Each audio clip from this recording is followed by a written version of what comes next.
నమస్కారం డాక్టర్ గారు. నమస్కారం అండి.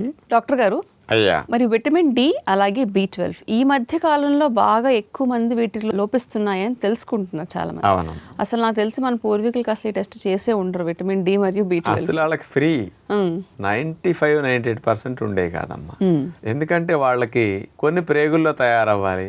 వాళ్ళ చెత్త తినలేదు కదా, మంచి ఫుడ్ తిన్నారు. పుల్ల మజ్జిగ, గంజి, లక్ష్మి చారు, ఎండలో పనిచేయటం వాళ్ళకి ఫ్రీగా వచ్చింది. పైగా ఎక్కువ మంది శాకాహారం దొరకకపోతే కాలవల్ల చెరువులో పట్టుకోవటం అప్పుడప్పుడు, లేకపోతే కోడిగుడ్డు, ఇలాంటి ఆహారాలు తప్ప చెడు లేదు కదా. వాళ్ళకి అసలు టెస్ట్ చేయాల్సిన అవసరం లేకుండా చక్కగా ఉండే. ఇప్పుడైతే మాత్రం 10 ఏళ్ల వయసు పిల్లల నుంచి అందరికీ vitamin D, vitamin B12 compulsory 1 ఇయర్కి ఒకసారి లేకపోతే 6-7 నెలలకు ఒకసారి చేయించాలి. ఆడ మగ పిల్ల పెద్ద అసలు సంబంధమే లేదు. అందరూ చేయించుకుని చూస్తేనే, లేకపోతే నష్టాలు వస్తాయి. మరి ఆ నష్టాల గురించి మాట్లాడుకునే ముందు అసలు ఎలాంటి లక్షణాలు కనిపిస్తే టెస్ట్ చేయించుకోవాలంటారు? విటమిన్ డి గనక లోపిస్తే వెంటనే ఎక్కువ లక్షణాలు కనపడవు. కొన్ని సంవత్సరాలు నెలలు గడిస్తే తప్ప తెలియదు. ఎముకల నొప్పులు ఎక్కువ ఉండటం, అంటే జాయింట్ పెయిన్స్ కాదండి, పడుకున్నప్పుడు రిబ్స్, ఎముకలు ఉన్న చోటల్లో పెయిన్స్ వస్తుంటాయి. జుట్టు ఎక్కువ ఊడిపోతూ రాలిపోతూ ఉంటుంది అనమాట. విటమిన్ డి గనక లోపిస్తే ఎముకలు విరిగిపోవటం, పిల్లల ఎదుగుదల కూడా ఎఫెక్ట్ అవుతుంది. ఎదుగుదల ఆగిపోయిన వాళ్ళకి విటమిన్ డి లోపం ఉన్నట్టు అనమాట. అట్లాగే కాల్షియం కూడా ఒంటికి పట్టదు. ఇలాంటివన్నీ విటమిన్ డి లోపిస్తున్నప్పుడు వచ్చే లక్షణాలుగా కనపడతాయి. అదే విటమిన్ B12 లోపించింది అనుకోండి, కాళ్ళు చేతులు చివరి భాగంలో నరాల మంటలు పుడతా ఉంటాయి. ఇప్పుడు ఏదో గుచ్చుతున్నట్టుగా అట్లాంటి అనిపిస్తూ ఉంటుంది అనమాట. మగతగా ఎక్కువ ఉంటుంది, నీరసంగా ఉంటుంది, బద్ధకంగా ఉంటుంది. విటమిన్ B12 లోపిస్తే జుట్టు ఎక్కువ కూడా ఊడిపోతూ ఉంటుంది. అంటే ఈ లక్షణాలు ఉన్న వాళ్ళందరూ ఇప్పుడు టెస్ట్ చేయించుకోవడం మంచిది అంటున్నారు. అవునమ్మా. మరి టెస్ట్ చేయించుకున్న తర్వాత సాధారణంగా యావరేజ్ పర్సన్ కి B12 ఎంత ఉండాలి, డి ఎంత ఉండాలి? విటమిన్ డి అనుకోండి 20 లోపు ఉంటే లోపం అని అర్థం. 20 నుంచి 30 మధ్యలో ఉందంటే చాలట్లేదని అర్థం. ఉండాల్సినంత లేదు కానీ చాలట్లేదు. 30 కంటే ఎక్కువ ఉంటే కరెక్ట్గా విటమిన్ డి ఉన్నట్లు. ఇది బ్లడ్ టెస్ట్లు చూసినప్పుడు మాత్రం. విటమిన్ B12 అనుకోండి 200 నుంచి 1000 మధ్యలో ఆ నెంబర్లో కనపడాలి.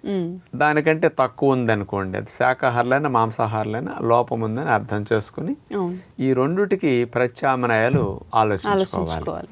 మరి డాక్టర్ గారు, అసలు B12 డి ఉన్న ఆహారాల గురించి లాస్ట్లో చెప్పుకుందాము, మన సొల్యూషన్ గురించి. అయితే ప్రాబ్లం ఇంకా అడ్రస్ చేయలేదు మనం. అసలు విటమిన్ డి B12 వస్తే గనక ఇలా కాళ్ళు మంటలు, ఇలాంటి నొప్పులు, ఇలాంటి లక్షణాలే కదండి, ఏముంది దాంట్లో, పర్వాలేదు, ఎన్నో నొప్పులు ఉన్నాయి, ఇవి కూడా దాంట్లో కలిసిపోతాయి అని అనుకుంటారు. మరి దీర్ఘకాలికంగా ఈ రెండు లోపిస్తే గనక ఎలాంటి నష్టాలు వస్తాయంటారు శరీరానికి? ఇప్పుడు B12 లోపించింది అనుకోండి, దీనివల్ల నరాల పైన ఉండే మైలిన్ షీట్ పొర అనేది తయారుగా సరిగా డ్యామేజ్ అయిపోతుంటుంది. అది కావాలి దానికి. అందుకని నరాలు డ్యామేజ్ అయిందంటే సమాచారం బ్రెయిన్కి, అవయవాలకి సరిగా ఎఫెక్ట్ అవుతుంది, ఉండదు. అందుకే ఇది ఎక్కువ నష్టం అనమాట. B12 లేకపోతే ఎర్ర రక్త కణాలు తయారవ్వు. DNA తయారవ్వాలంటే మన బాడీలో కొత్త కణ నిర్మాణానికి తయారవటానికి DNAకి B12 కావాలి. కానీ ఇలాంటివి చాలా అవసరం అని చెప్పొచ్చు అనమాట. అలాగే విటమిన్ డి లోపించింది అనుకోండి, ఎముకలు వయసు రాకుండానే గుల్లబారిపోయి పిల్లలకు కూడా విరిగిపోతుంటాయి. పిల్లలు ఎదుగుదల ఆగిపోతూ ఉంటుంది. అట్లాగే ఇందాకన్నట్టు వెంట్రుకలకి గ్రోత్ గాని పలచబడిపోయి విరిగిపోవటం కానీ ఇట్లాంటి ఎక్కువగా జరిగిపోతుంది. పోషకాలు అందవన్నమాట. ఇలాంటి నష్టాలు ఈ లోపాల వల్ల మనకు చాలా కనిపిస్తూ ఉంటాయి. విటమిన్ డి అలాగే B12 ఎక్కువ చూసుకుంటే శాకాహారంలో ఎక్కువ లోపం కనిపిస్తుంది. ఎందుకని ఎలా ఉంటుందంటారు శాకాహారంలో? అంటే శాకాహారంలో లోపం కనపడేది డి కాదమ్మా, అది ఎవరికైనా లోపమే. శాకాహారులు మాంసాహారులు ఎండ తగలలేదు కాబట్టి అది లోపిస్తుంది. అదే విటమిన్ B12 అనేది శాకాహారులకి 90% పైన వాళ్ళందరికీ లోపమే ఉంటుంది.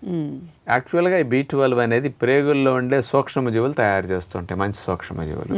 మనం తినే పంచదార, కూల్ డ్రింక్స్, ఐస్ క్రీము, నిలవ పచ్చళ్ళు, దేవినివి, వేపినివి, ప్రాసెస్ చేసిన కెమికల్స్తో ఫుడ్స్ తింటున్నందువల్ల మంచి సూక్ష్మజీవులు డ్యామేజ్ అయిపోయి B12 తయారు చేయటం అప్పుడు.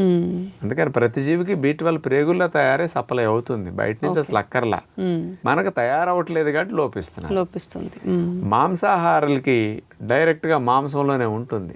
ఎందుకంటే ఆ జంతువుకి తన ప్రేగుల్లో తయారైన దానికి సప్లై అవుతున్నదిగా, దాని కండ తినేసరికి మనకి మాంసం ద్వారా వెళ్ళిపోతున్నది. అవును. దానికి గుడ్ బ్యాక్టీరియాలు బాగా ఉండటం వల్ల వాటికి లోపం లేదు.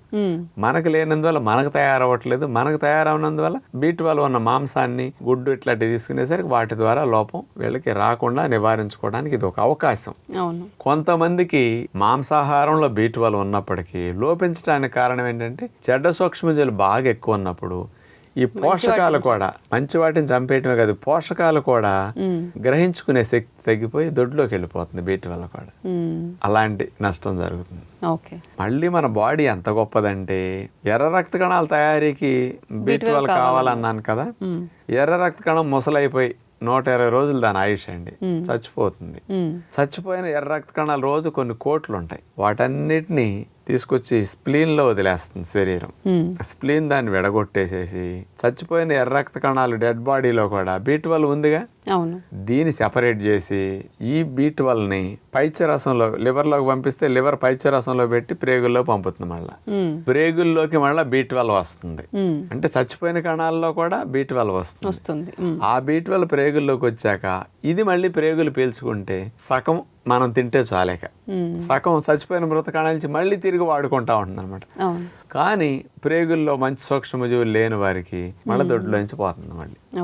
అందుకని అటు మాంసాహారులకి కొంతమందికి లోపం వస్తుంది, అటు శాకాహారులకి లోపం వస్తుంది. మరి డాక్టర్ గారు, విటమిన్ డి లోపం ఉన్న వాళ్ళందరికీ కూడా మీరు చెప్తున్నారు ఆల్మోస్ట్ అందరికీ లోపం ఉంది అని చెప్పి, విటమిన్ డి అనేది ఎక్కువగా రావాలంటే కనుక ఇంకా టాబ్లెట్స్ ఒకటే గత్యంతరం అంటారా, లేకపోతే ఆహారంలో ఏమన్నా మనం పూడ్చుకోవచ్చా? ఎండ అనేది అన్నిటికంటే అతి ముఖ్యంగా విటమిన్ డిని అందించే అవకాశం ఉంది. ఇది ఫ్రీ. ఒక ½ అవర్ నుంచి 1 అవర్ కాస్త ఎండ పడితే చాలు. అంటే ఏ టైంలో పట్టాలంటారు? ఉదయం 9:30 నుంచి మధ్యాహ్నం 1 గంట 1:30 లోపు ఎండకి అల్ట్రా వైలెట్ బి రేసెస్ అని ఉంటాయి. అవి చర్మం మీద పడేసరికి చర్మం విటమిన్ డిని తయారు చేసుకుంటుంది. అలా లేని వారు 1-2 ఆహారాలే బాగా ఎక్కువ ఉన్నాయి. ఆ 2 ఆహారాల ద్వారా సరిపోతుంది, కానీ ట్రై చేసి చూడటమే. లేనప్పుడు ఎండ. ఏ 2 ఆహారాలు? మనకి 15 మైక్రోగ్రాములు విటమిన్ డి కావాలి ప్రతిరోజుకి. మనకి మష్రూమ్స్ తీసుకుంటే 110 మైక్రోగ్రాములు విటమిన్ డి ఉంటుంది. నాటావు జున్ను పాలు, మళ్ళీ జెర్సీ ఆవులు ఆయావులు పనికిరాదు, నాటావు జున్ను పాలల్లోనే ఉంది. ఆ జున్ను పాలని వండుకు తిన్నా, జున్ను పాలను కొద్దిగా తాగిన 100 గ్రామ్స్ నాటావు జున్ను పాలలో దగ్గర 210 అంత తేడా ఉంది విటమిన్ డి. అలా వాడుకుంటే విటమిన్ డి సహజంగా అందే అవకాశం ఈ 2 రూపాల్లో ఉంది. ఎండ ప్లస్ ఈ ఆహారం. అయినా ఇవన్నీ నాకు కుదరదు, ఎండలోకి వెళ్ళటం కుదరదు, ఇలాంటి ఆహారం సాధ్యం కాదు. పుట్టగొడుగులు తిన్నోళ్ళు ఉంటారు, ఉన్న ఖర్చు అని మానేస్తాం. నాటు జున్ను పాలు ఎంతమంది దొరుకుతాయండి? 100కి ఒకళ్ళకి ఎన్ని దొరుకుతాయి? కుదరదు. కాబట్టి విటమిన్ డి టాబ్లెట్స్ కంపల్సరీ తీసుకోవాలి డాక్టర్ అడ్వైజ్ మీద. లోపాన్ని బట్టి మొదటి నెల 2 నెలలు వారానికి ఒకటి చొప్పున ఇస్తారు, 2 నెలలు 3 నెలల పాటు. అక్కడ నుంచి లోపం తగ్గి నార్మల్ అయ్యాక 30 నుంచి 80 మధ్యలో ఉండటం అయింది అనుకోండి నెంబరు, అప్పుడు నెలకు ఒక టాబ్లెట్ విటమిన్ డికి వేసుకుంటే చాలు. సంవత్సరానికి 12 టాబ్లెట్లు. సింపుల్ ఇది. అందుకని అది నష్టం ఉండదు, టాబ్లెట్ తీసుకోవడం సులభమైన మార్గం. మరి ఇక B12 ఎలాంటి ఆహారాల నుంచి అందించుకోవచ్చు అంటారు? B12 అనేది మన బాడీకి 2.4 మైక్రోగ్రామ్స్ ఒక రోజు కావాలండి. ఈ B12 ఆహారాల్లో, శాకాహారాల్లో ఉండదు అసలు. పుట్టగొడుగులు శాకాహారమే, ఇందులో మాత్రం 2.9 మైక్రోగ్రామ్స్ ఉంది 100 గ్రాముల పుట్టగొడుగుల్లో. అందుకని కాస్త మనం వారానికి 2-3 సార్లు పుట్టగొడుగులు తిన్నా వీళ్ళకి B12 లోపం ఉండదు. శాకాహారంలో ఎక్కువ ఉన్న ఏకైక ఆహారం ఈ మధ్య పరిశోధనలో రుజువైంది, మామిడికాయ తినేశాక పండు టెంక ఉంటుంది కదా, టెంక పారేస్తాం, ఆ టెంకలో జీడి ఉంటుంది.